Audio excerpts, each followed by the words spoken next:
श्री स्वामी समर्थ पुण्यतिथी निमित्त येणाऱ्या सर्व स्वामी भक्तांना देवस्थानचे चेअरमन महेश इंगळे यांच्या मार्गदर्शनाखाली सोलापूर येथील स्वामी भक्त स्वप्नील गायकवाड, अजय कदम, आशिष सातपुते, हिमांशु वाघमारे, अविनाश अंधारे, प्रथमेश इंगळे, दर्शन गाडगे, अभिषेक कोळी आदी स्वामी भक्त अक्कलकोट येथे उन्हाळ्याची तीव्रता वाढल्याने सर्व येणाऱ्या स्वामी भक्तांना बिस्लरी पाणी बॉटल वाटप करण्यात आले। अक्कलकोट येथे श्री स्वामी समर्थ महाराजांच्या दर्शनासाठी स्वामी भक्तांची मोठी गर्दी होती। स्वामी समर्थ मंदिर परिसरात स्वामी भक्त रांगेत थांबून समर्थ महाराजांचे दर्शन घेतले।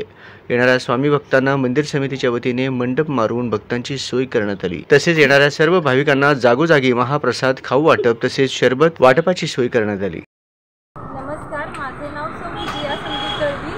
तर माझ्या वडिलांची मी स्वामी सेवा अखंड चालू ठेवणार आहे। माझे वडील आता हयात नाही, ते मोठे स्वामी भक्त होते। दरवर्षी ते खूप स्वामी सेवा करायचे आणि यावर्षी मी त्यांची मुलगी ही सेवा अखंड चालू ठेवणार आहे। 40 वर्षापासून ही सेवा करत होते। कोरोना काळात वडिलांचं निधन झालं, ते अखंड ही सेवा आम्ही करू। इथून पुढे स्वामी अशीच आमच्यावर कृपा करू दे, आम्ही अशीच सेवा पार पाडू।